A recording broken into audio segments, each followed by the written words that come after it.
Welcome.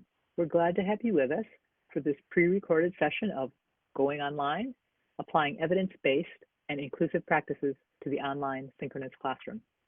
My name is Robin Greenler, and I am the Assistant Director of CIRTL, the Center for the Integration of Research, Teaching, and Learning. And we're glad to have you with us today.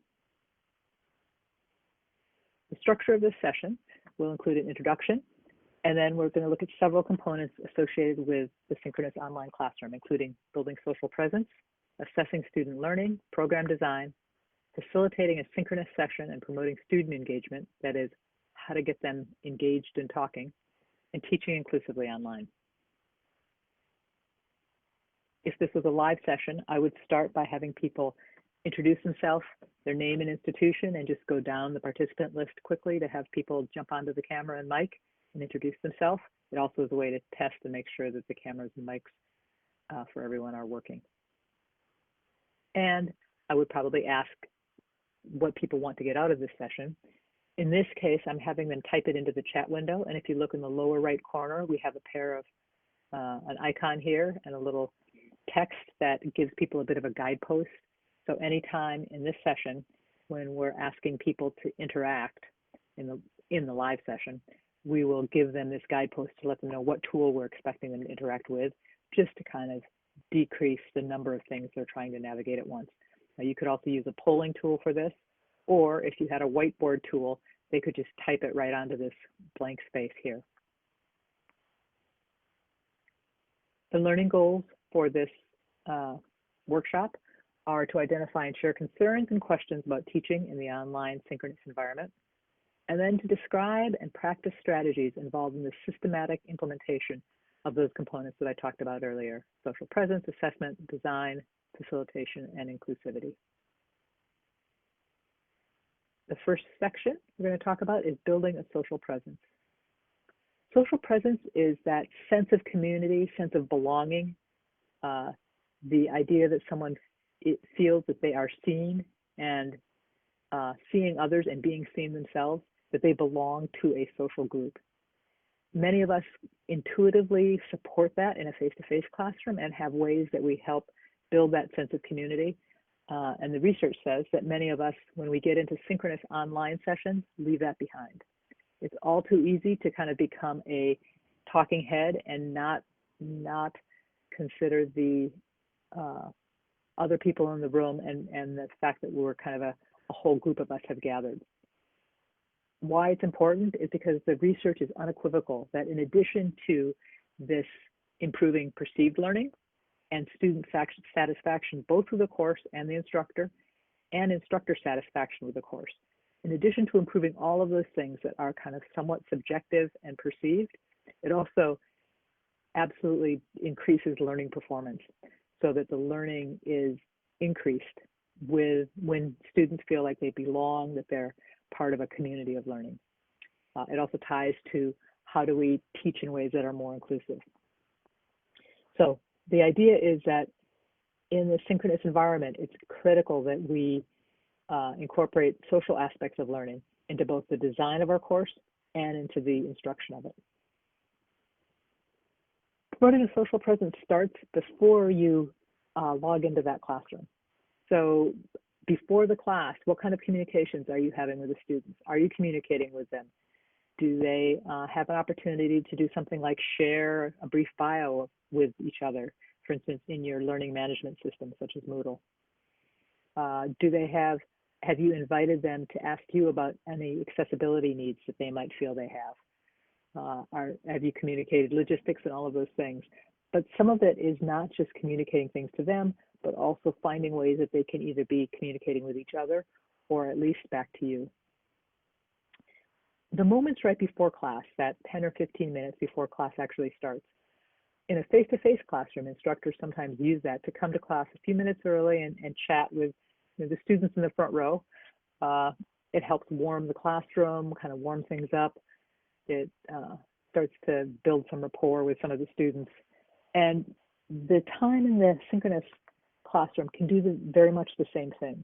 And I would encourage you to think about intentionally using that. The first thing is, if students come in a few minutes early, what do they see on the screen? Do they see a white screen with some black text or instructions? or they see something that is more welcoming and makes them feel more like a community. In the lower left here, you can see a shot of a welcome slide for one of our CIRTL courses, where it was a course, a semester-long course, and so they had gotten the students to upload photos, and then they used that in every subsequent.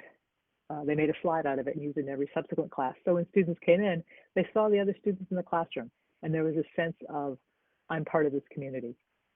Another thing that a number of our instructors have used is something akin to this grid on the right. And now this is obviously for a smaller class, and it's for something that, again, meets repeatedly. But in each cell of the grid is the student's name. And then there's a question. And it might be as informal as, what did you do over the weekend? Or it could be as content related as, put in one question you have about the reading. But it invites students to write something into their little cell, and it can be a great way for you to get some feedback about what they are understanding or what questions they're having. But it's also, if it's more social or informal, it can be a great way to start some discussion. You can pull out something from somebody and start some discussion about that, and just some informal chatter. And it works incredibly well at warming up the room, in my experience. And then after the class session, I would again ask you to think about social presence there. What can you do to reach back out to the students afterwards? Obviously, there's some concrete logistical things like reiterating assignments. If you have attendance expectations and you have a small enough class that you can track it, checking in for somebody who hasn't been there for a couple times sends a strong message of they're part of the community and their absence was noted. It's also an opportunity for you to get some feedback, either through your LMS system or through a survey or a 1-minute paper, and to ask whatever questions you have about how things are landing for them. And it gives a sense of, again, that you as an instructor are invested in them as learners. During class, what are some of the things that we have found to be useful to promote social presence? One of the big ones is pretty obvious, but it's introductions. I would encourage you always to do introductions at the beginning of the class. It sends the message that who's there matters, and this is not just going to be a one-way talking head of information.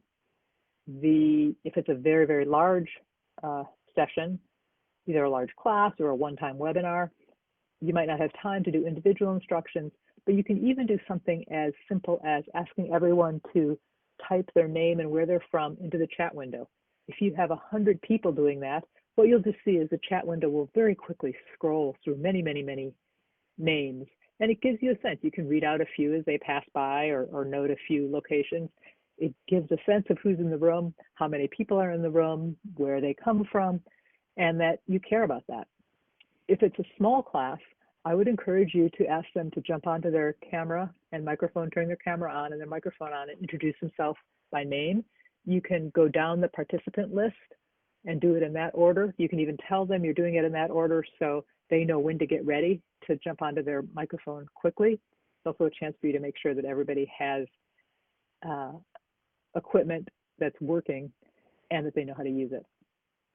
If you have a class that's too big to, or a session that's too big to do that, one of the things I might encourage is you can think about sending students to breakout rooms of 6, 8, or 10 people each, if your platform has breakout rooms, and they can introduce themselves to each other.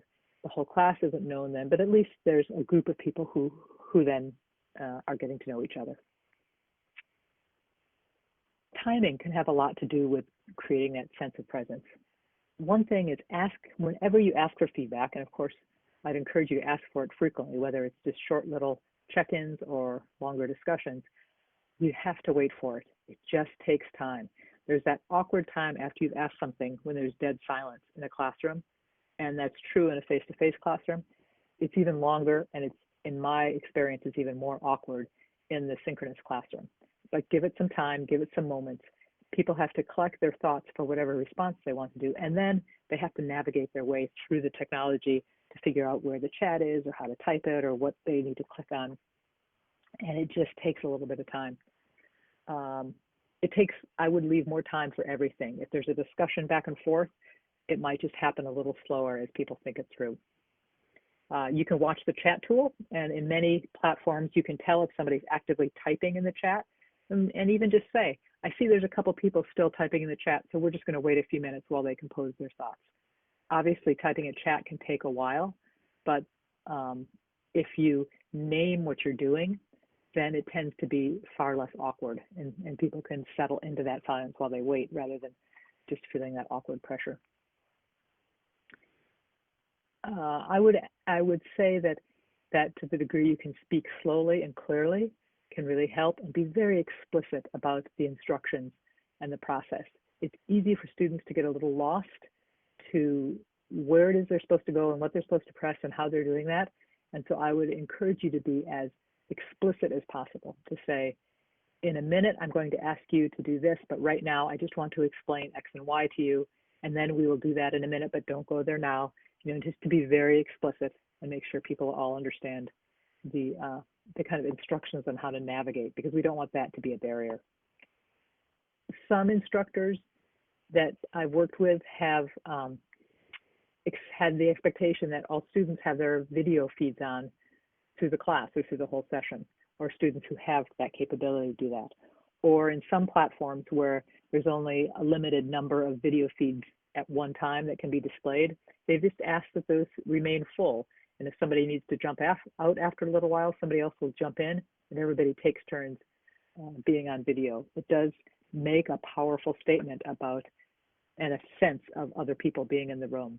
If you're going to do that, I would recommend that you need to stay on it, or it can kind of fall off pretty quickly.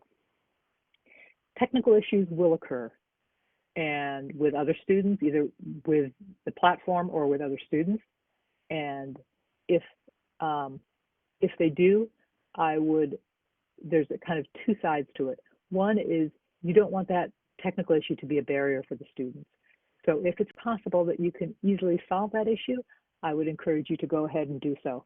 But don't take too long, don't get derailed. It's easy to have the classroom get derailed from that. If you can't easily solve their technical issue, you might suggest that they could stay after class and you can work on it, or you could follow up in an email afterwards. You could meet them in the room outside of class to test it again. If there's a TA or support facilitator in the room, they could work with a student on the chat, or even if there's breakout rooms, they could take a student into a breakout room and try to solve the problem. So you don't want it to be a barrier that the student can't participate. On the other hand, you also don't want it to derail the class. So that's it for promoting a social presence during class.